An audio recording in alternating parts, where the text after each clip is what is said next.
Kenneth Lover, dito tayo sa Peñalosa Sports Center. Kakatapos lang ng training mo. How's your training? Okay naman. Talagang pinaghandaan namin ngayong laban sa August 17. Talagang magandang bakbakan po talaga, Sir Pao. So, sige, sabihin muna natin kung sino kalaban mo, saan ba yung laban mo? Ang kalaban ko nga po pala si Luis Concepcion, taga Panama, 2 times world champion. Tapos yung gaganapin po yung laban namin sa Winford Casino. Actually, ilang beses na nakasama sa training, napanood. Ang kakaiba sa training mo ngayon, meron kang isang international strength and conditioning coach. Yes. My question is, ano yung pakiramdam mo, or what's your reaction? What can you say about working with Coach Alex Ariza? Para sa akin, kumbaga ganado na ako mag-training. Mas talagang nagkaroon pa ako ng full training pa talaga lalo. Kasi lalo't dumating sa amin sa team namin si Sir Alex Ariza, isa sa pinakamagaling na conditioning coach with Sir Manny Pacquiao. Alam naman natin yun, di ba?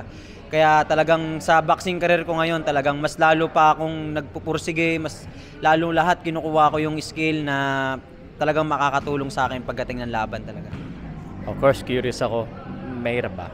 Ano ba, may ginagawa ba siyang kakaiba? O nahirap ba talaga? Akin yung masasabi kong mahirap yung training namin sa swimming pool talaga eh. Oo, kasi akala ko ang training is ganun-ganun lang kadali. Lahat na nagsimula ako, nakala ko yung training ng isang boksingero, ganun lang kadali.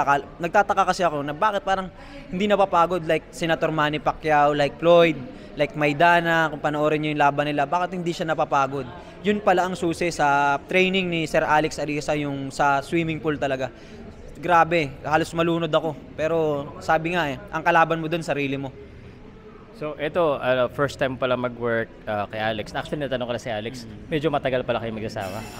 Nung nagkakilala kami ni Sir Alex is nagkakamustahan na kami dalawa, ganito ganyan, nag-uusap na din kami talaga na that time na nagsabi siya sa akin na gusto niya daw ako, then ako naman nagsabi din ako na gusto ko siya na maka-join sa isang training camp talaga para mas lalong pag-igiyan yung laban namin sa World by next year kung pagkaloob po ng Panginoon. Grabe. Thanks to Sir Jerry Peñalosa for making this happen.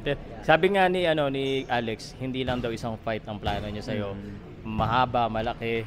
Tas, is it not medyo pressure ngayon sa'yo na pare, kailangan ko na manalo, hindi ako pwedeng hingalin dito. Anong nararamdaman mo? Sa akin naman, sa hangin ko naman talagang masasabi kong 101% naman talaga kagawa. Sa training nga po talaga. Hindi rin talaga ako nagpapabaya. Siyempre, lalo't andyan yung mga pioneer ko, sila Boss Jerry Peñalosa at si Sir Alex Ariza. Talagang pinupush niya ako sa training na parang imposible pero nagiging posible. So, sa laban mo na ito, of course, head coach mo rin si Coach Dindo. Ano bang expect natin sa laban mo muna this fight? Siyempre, di na ako magpapaligoy-ligoy pa, no? Siyempre, kaibahan naman, hindi sinasagot ng mga boksingero. Siyempre, gusto ko na-knockoutin ko talaga. Siyempre, home crowd mo to. Si Alex na rin mismo hindi ka daw makakakuha ng attention pag hindi mo talaga yung kalaban mo. Totoo. Talagang ang plano namin, then pak, talagang footwork and siyempre, talino talaga sa laban. Relax, focus sa game plan. Alam ko, gusto mo lang knockout, mga kalaban mo, mabilis mo tinatapos. Pero alam ko rin, ready ka. Grabe yung pag-push sa'yo ni Alex tsaka ng coaches mo sa training. Handa ka rin kahit kung umabot naman. 10 rounds ba yung laban? Siyempre, handang-handa ako dyan. No? Ang laban ko is 10 rounds. Pwede pang gawin yung laban kung kaya 15 rounds eh. Wow. Grabe. Talaga. Masasabi kong kaya kong tumapos ng 15 rounds sa laban, sa training namin. Grabe. Okay. So, may mga nagsasabi, this is just a setup for a bigger fight. Alam naman natin na mayroon ka pang malalaking laban na paparating. Bawal ka matalo dito. Kahit na, sabi nga, hindi nyo overlook itong laban na ito. Sa next step mo sa world, are you already thinking about kung sino mga gusto mga makalaban sa world title or ano?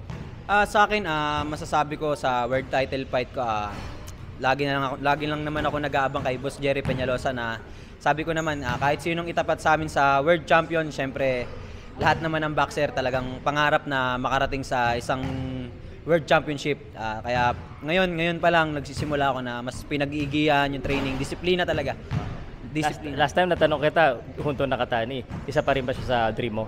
Oo naman, Sir Pau. Lahat ng world champion talagang pinapangarap ko makalaban. Lalo't ngayon, nandito si Sir Alex Arisa. Siyempre, kumbaga yung confident ko mas tumaas eh. Sabi ko nga eh, kahit sinong world champion sa division ko.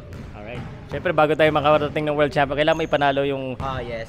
August 17. So, imbitahan mo yung mga fans mo at yung mga fans na manood sa'yo. May ano na bang ticket price or kung saan mapapanood, meron na ba? Ang sabi daw po sa akin is invitation daw po yata ang Wow. Sana invited naman ako. Apa. Naman. Okay. Sige, imbitahin mo yung mga fans na lang na supportahan ka at sa laban mo. Unang-una, iniimbitahan ko po yung mga kapatid namin sa loob ng Iglesia ni Cristo na panoorin nyo po yung laban ko sa darating na August 17 sa Winford Hotel Casino at sa mga kababayan ko po sa General Trias at sa mga kapatiran naming mga Muslim dyan, supportahan nyo po ako sa aking nilalapit na laban.